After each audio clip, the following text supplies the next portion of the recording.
Prime Minister Modi, why don't you take some questions from the freest press in the world? Norway की जमीन पर एक Norwegian पत्रकार PM Modi को freest press का सर्टिफिकेट बांट रही थी। Prime Minister Modi, why don't you take some questions from the freest press in the world? पर सच क्या है, प्रेस फ्रीडम या वेस्टर्न प्रोपोगेंडा का इकोसिस्टम? क्योंकि जिस रिपोर्टर्स विदाउट बॉर्डर्स रैंकिंग को लेकर ये दुनिया को लेक्चर देते हैं वो खुद ही बायस और कॉम्प्रोमाइज्ड है। आज इस वीडियो में नंबर 1 प्रेस फ्रीडम के इस ग्लोबल इल्यूजन की हर परत खुलेगी। दोस्तों, अगर आप लोगों ने अभी तक हमारे इन चैनल्स को सब्सक्राइब नहीं किया है तो प्लीज इन्हें जाकर सब्सक्राइब कर लीजिए, बेल आइकन दबाइए, बाकी वीडियो को लाइक एंड शेयर करना ना भूलिए। Tried to ask PM Modi a question on the way to the elevator too, but the closing doors stopped me. What I was wondering was whether he thinks he deserves the trust of the Nordic countries given his human rights violations and his restrictions on press freedom. ये x पर एक post में लिखती है हेले लिंग, Oslo की एक अखबार में कमेंटेटर, लेकिन टैंट्रम्स सोरोस की उम्र जितने लंबे। पीएम मोदी और नॉर्वेजियन पीएम के जॉइंट प्रेस ब्रीफिंग में अपने एजेंडा को एग्जीक्यूट करने की जिद और जल्दी इतनी थी इन्हें कि ये पीएम मोदी को हैकल करते हुए लिफ्ट तक फॉलो करती हुई गई। इनके एक्सपर्ट पोस्ट्स में इनकी कोई रिपोर्ट्स बायलाइंस नहीं दिखेंगी ज्यादातर, लेकिन इनका लेफ्ट लीनिंग आइडियोलॉजिकल झुकाव, चाइना के प्रति इनका लगाव अब वेल नोन है। इतने कॉन्फिडेंस के साथ ये पीएम मोदी का पीछा करते हुए जाती हैं, उन्हें हैकल करते हुए लिफ्ट में घुसने की कोशिश करती हैं, तो आप अंदाजा लगा सकते हैं मित्रों कि कन्फ्रंटेशन के इरादे से आई हेले लिंग पीएम मोदी को देखते ही कितना एजिटेटेड फील कर रही होंगी अंदर। जैसा कि आप स्क्रीन पर देख रहे हैं, लेफ्ट आइडियोलॉजी के इंडियन पब्लिकेशंस में इन्होंने अपना झंडा गाड़ दिया है।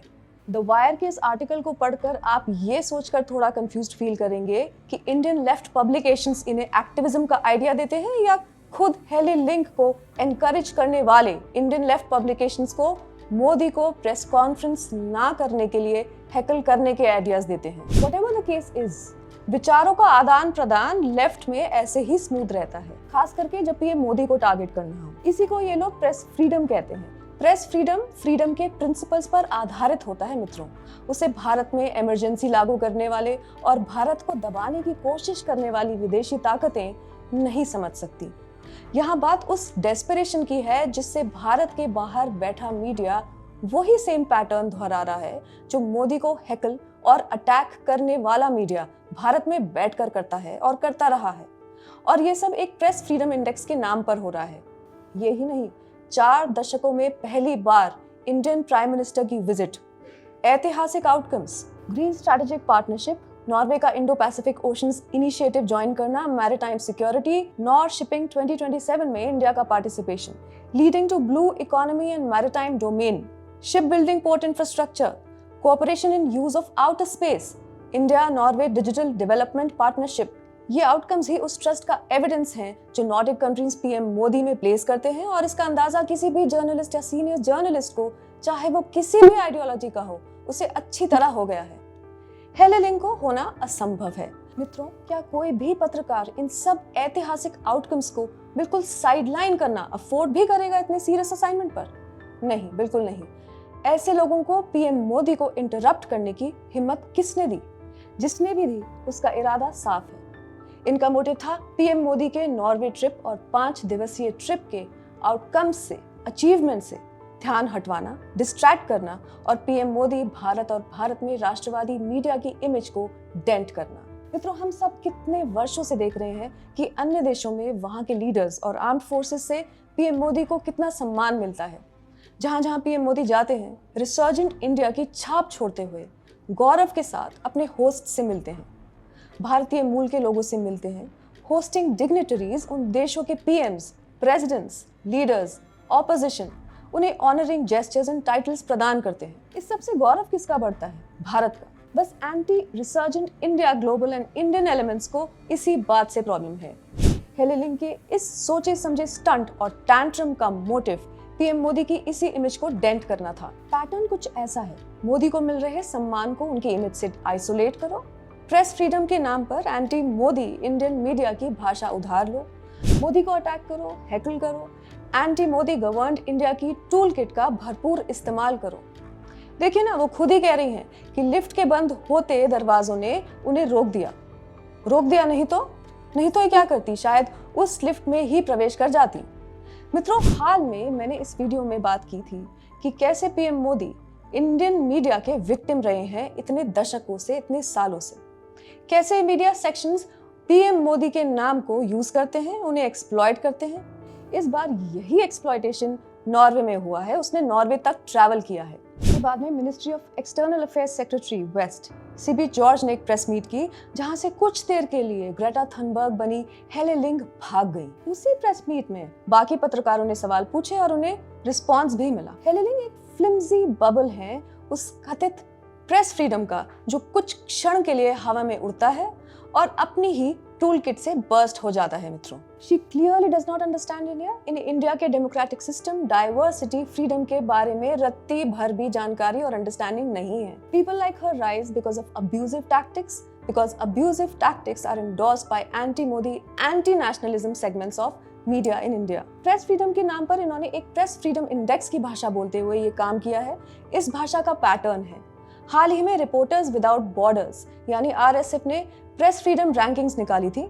इन रैंकिंग्स में आरएसएफ शौकिया तौर पर भारत को पाकिस्तान के नीचे रखता है, कभी बिल्कुल इर्द गिर्द रखता है और अफगानिस्तान के साथ वेरी सीरियस कैटेगरी में क्लब भी कर देता है। हेले लिंग के इस डेस्परेट अटेम्प्ट ने पैम्फलेट को प्रॉम्प्ट किया है उस नोटोरियस सिस्टम के बारे में बात करने का, जो पीएम मोदी की लीडरशिप के अंडर भारत की बढ़ती उपलब्धियों से डरकर पीएम मोदी को ही लगातार अटैक करता है।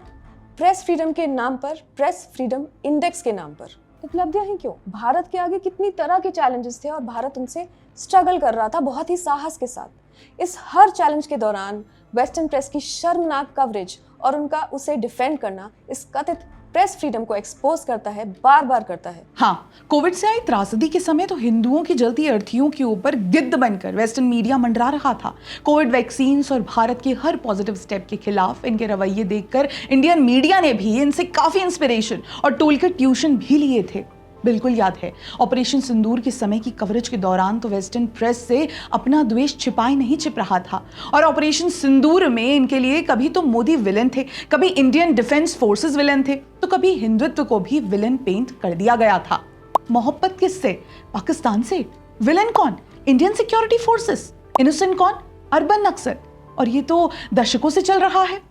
हाल ही में हमने एक स्टोरी की थी जिसमें महाराष्ट्र से एक्टिविस्ट तुषार दमगुड़े ने हमें बताया था कि कैसे urban Naxals Mumbai press club में इवेंट के जरिए भीमा कोरेगांव केस में एक्यूज्ड इकट्ठा हुए। तुषार दमगुड़े ने इस स्टोरी में एक्सप्लेन किया था कि कैसे मिलकर ये लोग भारत में प्रेस फ्रीडम को दबा रहे हैं और लोगों में पत्रकारिता का नाम खराब कर रहे हैं।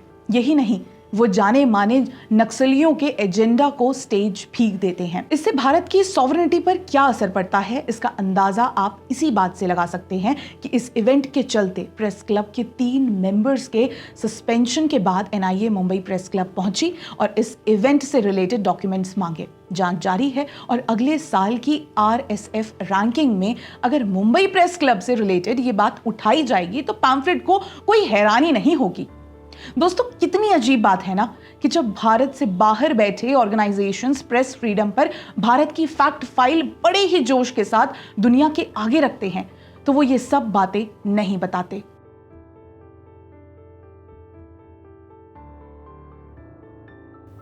अरे क्यों बताएंगे? अपने ही एजेंडे को कोई खुद रिवील करता है भला? खैर, भारत की राष्ट्रवादी विचारधारा से नफरत करने वाले लोग ये भी नहीं बताते कि भारत विरोधियों से ही भारत में प्रेस फ्रीडम को कितना बड़ा खतरा है। ऊपर से वो भारत की रक्षा कर रहे ऑर्गेनाइजेशंस और प्रधानमंत्री मोदी को ही उल्टा सीधा कहना शुरू कर देते हैं। ऐसा ही एक ऑर्गेनाइजेशन है रिपोर्टर्स विदाउट बॉर्डर्स। उन्होंने हाल ही में world press freedom index release किया। इसमें इन्होंने भारत को 151 स्पॉट पर फेंक दिया है। पाकिस्तान, जहां जर्नलिस्ट अरशद शरीफ को लगातार धमकियों के बाद एग्जाइल लेना पड़ा था और बाद में उनकी मौत हो गई थी, और जहां हर साल जर्नलिस्ट की अबडक्शन, किलिंग्स, बीटिंग्स के अनेक केसेस आते रहते हैं, वो इस साल आरएसएफ की रैंकिंग में भारत से ऊपर है।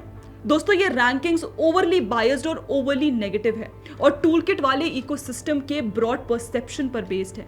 लेकिन सबसे बड़ी बात यह है कि यह इंडिया का अनफेयर कंपैरिजन करती है उन देशों के साथ जो या तो अथॉरिटेरियन रेजिम्स हैं, या जहां फ्रीडम का नामो निशान ही नहीं है, या जहां आंतरिक स्थिति, आंतरिक युद्ध या अन्य देशों के साथ युद्ध से शैटर्ड है, डिस्टर्ब्ड है। सबसे पहले चलते हैं आरएसएफ वेबसाइट के इंडिया पेज पर। भारत का ये गलत नक्शा देखकर घबराइए मत, ये नक्शा बस भारत विरोधी और भारत से घृणा करने वाले ही इस्तेमाल करते हैं। आरएसएफ उनमें से ही है। इस इंडेक्स में टॉप पर है नॉर्वे। 2026 में आरएसएफ ने भारत को रैंक दी है 157 आउट ऑफ 180, स्कोर 31.96। 2025 में भारत इस रैंकिंग में 151 स्पॉट पर था, टोटल स्कोर 32.96। 6 स्पॉट्स की गिरावट सिर्फ एक साल में। नहीं, हमसे एक्सप्लेनेशन मत मांगिए, क्योंकि इस एक साल में ऐसा क्या हुआ, इसका एक्सप्लेनेशन आरएसएफ के पास भी नहीं है। एक्सप्लेनेशन नहीं, मगर बस एक कारण है, वही एक नरेंद्र मोदी। जानते हैं इस रैंकिंग में आरएसएफ ने भारत से ऊपर किसको रखा है? नेपाल 87, पैलेस्टीन 156 स्पॉट पर, पाकिस्तान जहां इस्लामिक एक्सट्रीमिज्म के चलते सिविल सोसाइटी के पास आवाज ही नहीं है, 153 स्पॉट पर है। आरएसएफ के 2025 इंडेक्स में पाकिस्तान 158 स्पॉट पर था। 2026 में बांग्लादेश 152nd स्पॉट पर है और बर्किनो फासो। अरे तुम तो इम्पेशेंट हो रही हो, चिल, अभी तो हमने इनकी टूल किट को खोल कर रखना है। बिल्कुल मित्रों, जब भी ऐसी रैंकिंग्स आती हैं तो उसका ध्यान इन बातों पर जाता होगा कि इन रैंकिंग्स में किन किन देशों को भारत से ऊपर आंका गया है, या पाकिस्तान जैसा देश इन रैंकिंग्स में कौन से स्पॉट पर रखा गया, या internal strife, regime change, migrant issue से स्ट्रगल करते हुए नेशंस इन रैंकिंग्स में कहां हैं। कहने का मतलब है कि जिन देशों में चल रहे हालातों को लेकर हमारी अवेयरनेस रही है, अच्छी खासी या ठीक रही है, उन देशों की ऐसे इंडेक्स में स्पॉट को देख और फिर भारत की रैंकिंग देखकर समझ आ जाता है कि उस रैंकिंग का पॉलिटिकल ओपिनियन भारत को लेकर क्या है। खास करके नरेंद्र मोदी के प्रधानमंत्री होने के कारण और उनके काल के दौरान उस रैंकिंग और उसके पीछे संस्था को क्या एलर्जी सता रही है, बॉडी टेम्परेचर कब कब बढ़ जाता है, शुगर लेवल्स मोदी के और हिंदुत्व के किस अच्छे कार्यों और अचीवमेंट्स की वजह से ऊपर नीचे होते रहते हैं, इसका बढ़िया अंदाजा लगाया जा सकता है। ऐसा होता है ना, स्वाभाविक है मित्रों, मैं भी कुछ ऐसे ही रवैया रखती थी, लेकिन आरएसएफ की इन रैंकिंग्स के एनालिसिस में मेरी नजर कुछ ऐसी डिटेल्स पर पड़ी जिन्होंने मुझे कहा, wake up bro, system. RSF Bharat को इतना नीचे क्यों आंकती है, इसके पीछे आपको एक पैटर्न नजर आएगा। ये पैटर्न है, पहला, उन लोगों को हीरो बना दो जिन्होंने या तो मोदी पर कॉन्स्टेंटली अटैक किया हो या भारत में आतंकवाद को ग्लोरीफाई किया है। दूसरा, इन लोगों पर इनके कॉन्फ्लिक्ट विद लॉ होने के कारण मोदी, हिंदुत्व, हिंदू ग्रुप्स, राष्ट्रवादी विचारधारा को ब्लेम करो, एब्यूज करो। तीसरा, उन्हें प्रेस फ्रीडम पर हो रहे वॉर के लिए ब्लेम कर दो। Fourth point, turn a blind eye to the undermining of press freedom by urban Naxals of India. Fifth point, turn a blind eye to the undermining of press freedom by Congress-ruled states. Sixth point, और सबसे आसान और जरूरी, अगर foreign journalist हो तो विश्व पटल पर उस प्रेस फ्रीडम इंडेक्स की भाषा बोलते हुए मोदी को और देशों में हेकल करो जो press freedom index Pakistan, Bangladesh, religious conflicts and strife वाले देशों और डिक्टेटर वाले देशों से ऊपर रखता या इर्द गिर्द रखता है। उसकी सो कॉल्ड फाइंडिंग्स को मोदी को लिफ्ट तक फॉलो करते हुए भारत को कलंकित करने की टूल किट दोहराओ। सेवेंथ, पीएम मोदी के फॉरेन ट्रिप्स पर उन्हें हैकल करो या करवाओ। अरे ये तो वही पैटर्न नहीं है जो ध्रुव राठी, राणा आयूब, रवीश कुमार, आरफा उसे और अब्यूज करते दिखाई देते हैं। आरएसएफ की language, proponents of Hindutva, the nationalistic ideology of the Hindu far right, call for popular revenge against critics branded as traitors and anti-national। मतलब हिंदू नेशनलिस्ट विचारधारा हिंदुत्व के समर्थक आलोचकों को देशद्रोही और राष्ट्र विरोधी करार देकर उनके खिलाफ जन प्रतिशोध का आह्वान करते हैं। कौन करते हैं, कहां करते हैं, कब किया, कैसे किया, कुछ नहीं, बस कह दिया, और कह दिया तो कह दिया, ना ही कोई तथ्य ना एविडेंस।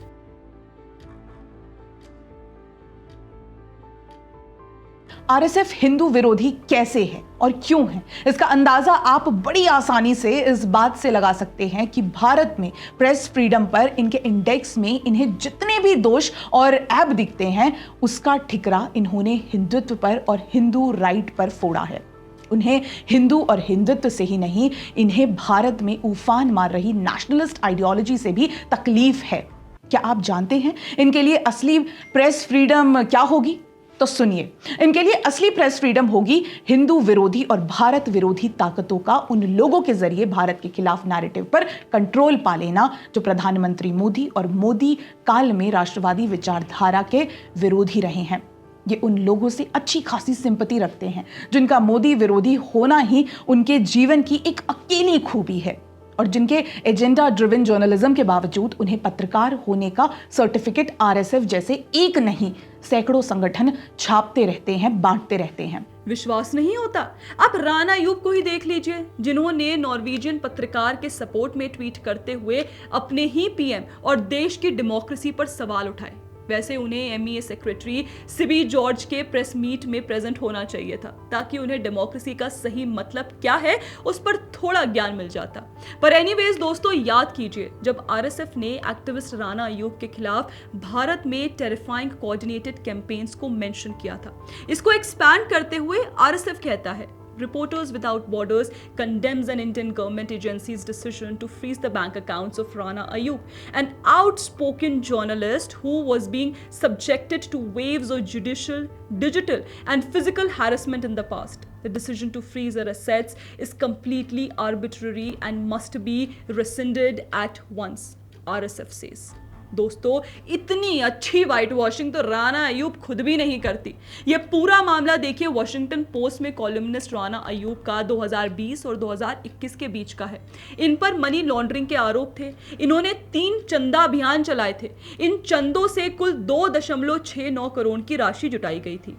लॉबीट वेबसाइट के इस आर्टिकल के अनुसार इसमें से 80.5 लाख विदेशी मुद्रा में शामिल थे। इन्होंने इसका लक्ष्य बताया था कोविड-19 राहत प्रदान करना, प्रवासी श्रमिकों की सहायता करना और स्वास्थ्य सेवा एवं बाढ़ राहत कार्यों के लिए धन उपलब्ध कराना। लेकिन फिर धन के दुरुपयोग की शिकायतें आईं और शिकायतों के आने के बाद आयकर विभाग ने इस पूरे मामले की जांच शुरू कर दी। आयकर विभाग की जांच में पाया गया कि दान की गई राशि राहत कार्यों के लिए अलग खाते में जमा नहीं की गई, बल्कि अयूब के निजी बचत खाते के साथ साथ उनके पिता और बहन के खातों में भी भेजी गई। और यहां से बड़ी राशि वापस किसको दी गई? खुद राणा अयूब को। इतना ही नहीं, अधिकारियों ने पाया कि 28 लाख इस पूरी धनराशि का केवल एक छोटा हिस्सा राहत कार्यों से जुड़ा हुआ था। 2022 में द हिंदू की यह रिपोर्ट बताती है कि इन्फोर्समेंट डायरेक्टोरेट ने राणा अयूब से जुड़े एक मामले के सिलसिले में 1.77 करोड़ रुपए से अधिक की संपत्ति जब्त की है। एफआईआर में कहा गया था कि राणा अयूब ने दान के नाम पर जनता से अवैध रूप से धन इकट्ठा किया। अरे करने देते, देखते नहीं? उनकी ऐसी हरकतों को पकड़ने की वजह से India Rana Ayub supporter RSF की चलाई गई प्रेस फ्रीडम इंडेक्स में नीचे सरक गया। राणा अयूब के पूरे मामले पर आरएसएफ का क्या स्टैंड है वो आपको इन लाइंस में समझ आ जाएगा। आरएसएफ कहता है, significantly whereas the original investigation focused on claims that Ayyub misused funds she had raised for COVID-19 victims, the latest ED interrogation was mainly about her journalism, as she pointed out in a statement released today. मतलब कि जहां मूल जांच में इस बात पर ध्यान केंद्रित किया गया था कि अयूब ने कोविड-19 पीड़ितों के लिए जुटाए गए धन का दुरुपयोग किया था, वही ईडी के लेटेस्ट इंटेरोगेशन मुख्य रूप से उनकी पत्रकारिता के बारे में था। ये आरएसएफ को कैसे पता चला? राणा अयूब के खुद के जारी किए गए बयान से।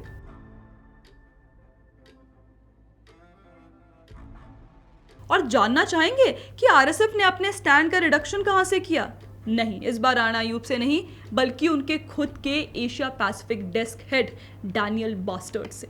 सुनिए डैनियल बास्टर्ड क्या कहते हैं. Let's not be fooled. It's clear that the Indian government through the Enforcement Directorate is manipulating the justice system to achieve the goal it has been pursuing for several years, to silence an annoying journalist once and for all. We call on Prime Minister Narendra Modi's office to put an immediate end to this crude intimidation campaign against Rana Ayyub, which has gone on for too long. The rule of law in India has been sadly trampled on in this case and its credibility is now at stake. RSF खुद Narendra Modi obsessed anti India global forces के master class हैं दोस्तों. RSF की नाराजगी LG Manoj Sinha से भी है. कश्मीर के मामलों में आरएसएफ के सोर्स हैं वही Asia Pacific desk head Daniel Bastard. RSF अपनी वेबसाइट पर कहता है the situation is also very worrisome for journalist covering environmental topics और news in Kashmir where reporters are often harassed by police and paramilitaries with some being subjected to so called provisional detention for several years. चलिए बताते हैं आपको फहाद शाह के कारनामों की एक brief summary.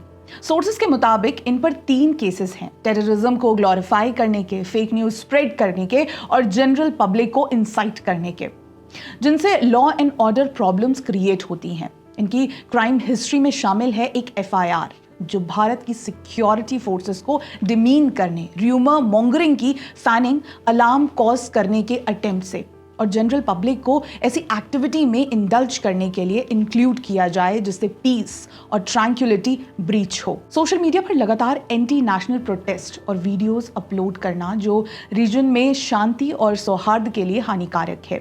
ये पोस्ट फैक्चुअली करेक्ट नहीं थे और डिस्टर्बेंस पैदा करने जैसे थे जिनसे वायलेंट प्रोटेस्ट हो और स्टोन पेल्टिंग हो.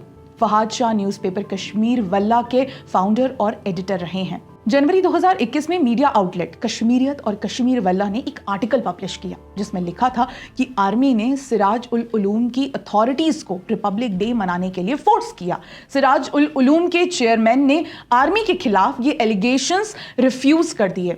टेररिस्ट एक्टिविटीज को ग्लोरीफाई करने के भी इन पर आरोप हैं. और मजे की बात देखिए कि जिन फहाद शाह की पैरवी आरएसएफ कर रहा है उसी आरएसएफ ने उन्हें 2020 में prize for courage for the newspapers important part in defending press freedom से नवाजा. इनके आर्टिकल्स में से है 2017 का Burhan Wani's death has inspired new wave of militancy in Kashmir as young man picked up guns.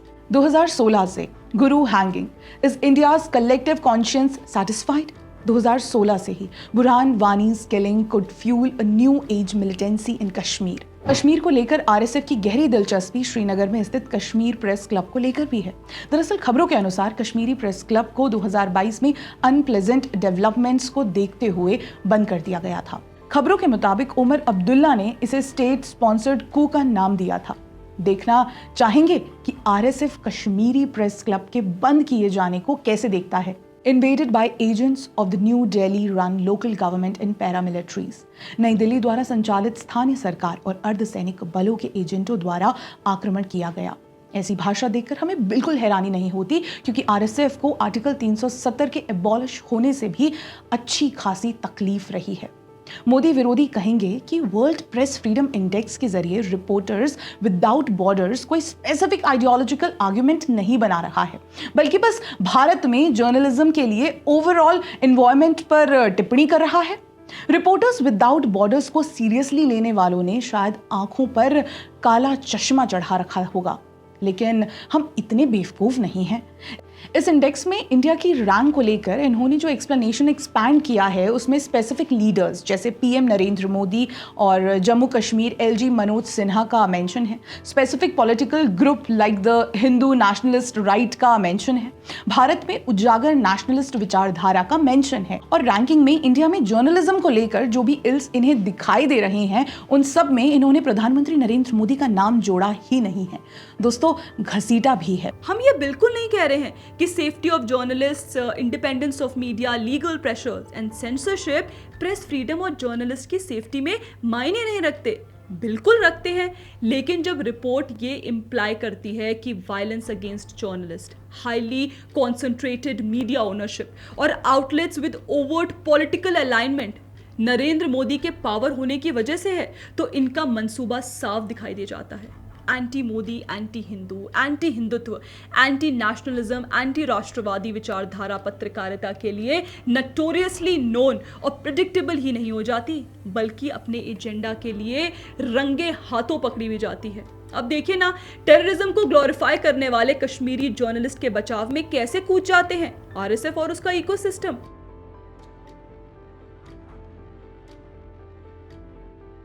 यही नहीं, आरएसएफ क्लेम करती है कि मोदी के इंडिया में प्रेस फ्रीडम क्राइसिस है और 2014 से इंडिया में अनऑफिशियल स्टेट ऑफ इमरजेंसी है। आरएसएफ का यह क्लेम उसे अपने ही शब्दों में उलझा देता है, वो ऐसे कि RSF anti India foreign press और anti Modi and anti Hindu and anti Hindutva media कर्मियों द्वारा इस्तेमाल किए जाने वाला टैग गोदी मीडिया को साफ साफ खुलेआम और पूरे जोश के साथ इस्तेमाल करता है।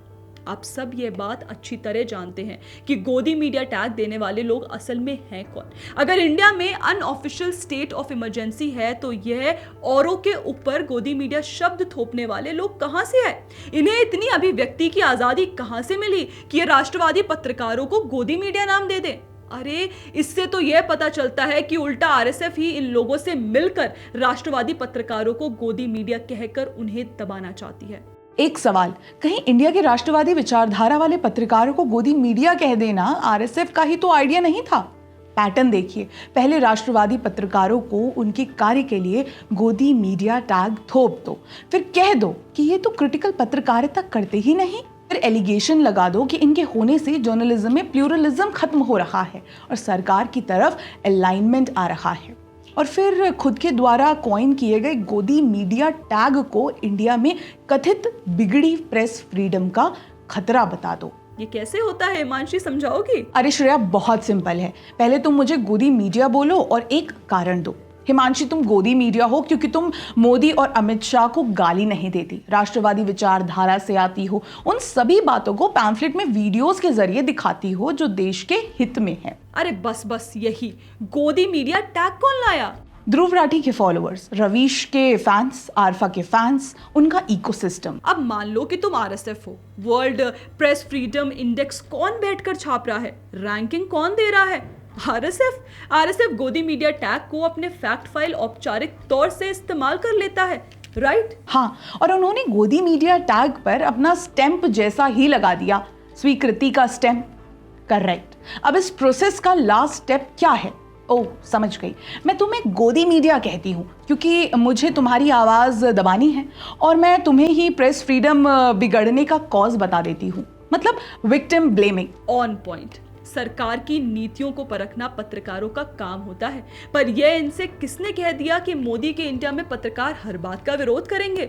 सरकार के 100 में से 100 काम गलत किए होंगे क्या? वो भी ऐसी सरकार के जिसने 11 साल में देश की तस्वीर ही बदल दी हो। कहीं आपकी तकलीफें इसलिए तो नहीं बढ़ रही हैं कि भारत लगभग हर क्षेत्र में तरक्की पर तरक्की कर रहा है, और कहीं इसलिए ही तो नहीं आप भारत को पाकिस्तान, नाइजर, बर्किनो फासो, पैलेस्टीन और अनेकों कॉन्फ्लिक्ट जोन्स बने देशों से नीचे रख रहे हैं। आरएसएफ का पॉलिटिकली मोटिवेटेड एजेंडा साफ दिख रहा है। भारत में मीडिया का रुख भारत के लोगों के डिमांड के अनुसार शेप हो रहा है। भारत के लोग भारत का विकास चाहते हैं, वे भारत की सॉवरेनिटी मजबूती से बरकरार देखना चाहते हैं। आप जैसे भारत विरोधियों की सहमति से भारत का मीडिया नहीं चलेगा।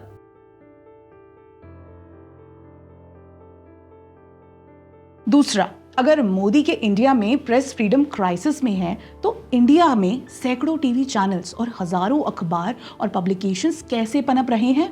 इतने बड़े स्केल पर इतनी डाइवर्सिटी वाले ये चैनल्स और पब्लिकेशंस अपना अपना काम इतनी आसानी से कैसे कर रहे हैं? एंटी गवर्नमेंट मीडिया आउटलेट्स इतनी आसानी से काम कैसे कर पा रहे हैं? और आरएसएफ इतनी आसानी से प्राइवेट ओनरशिप को सेंसरशिप का नाम कैसे दे देती है? दोस्तों, आरएसएफ अपनी रैंकिंग की फैक्ट शीट में लॉ इन्फोर्समेंट के जरिए किए हर कार्य को प्रेस सप्रेशन बता दे रहा है। इसमें एंटी टेरर लॉज और सेडिशन केसेस भी शामिल हैं, जिन केसेस में भारत में नेशनल सिक्योरिटी और इलीगल एक्टिविटी इन्वॉल्व है। वहाँ आरएसएफ की खास दिलचस्पी रहती है। हम ये नहीं कह रहे कि भारत जैसे इतने बड़े देश में पत्रकारों पर हमले नहीं होते, लेकिन वो लॉ एंड ऑर्डर का इशू हो सकता है। वो कोई सेंट्रल पॉलिसी नहीं जैसे आरएसएफ प्रोजेक्ट करना चाह रहा है। मोदी के इंडिया में बेटर पुलिसिंग पर लगातार काम हो रहा है। और रही बात अभिव्यक्ति की, तो किसी को भी अकेले उनके जर्नलिज्म के लिए टारगेट करना मोदी के इंडिया की परंपरा नहीं है।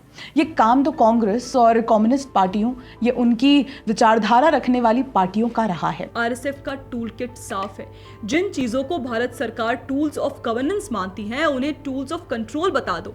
जैसे digital personal data protection act जैसे कानूनों को कह दो कि यह पारदर्शिता ब्लॉक करते हैं और पब्लिक इंटरेस्ट इंफॉर्मेशन रिस्ट्रिक्ट करते हैं।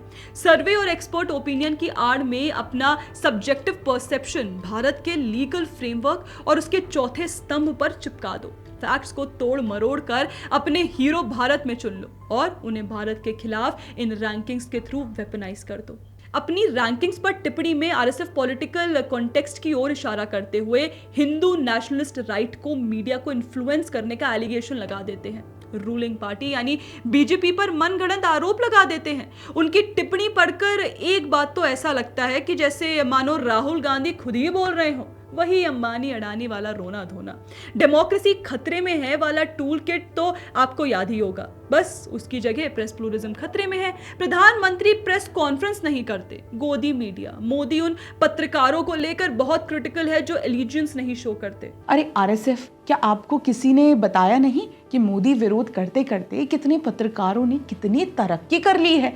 इनमें से एक को तो ज़ोरान ज़ोरान चिल्लाने का लाइसेंस बोनस मिल जाता है। राणा आयूब को ही ले लीजिए।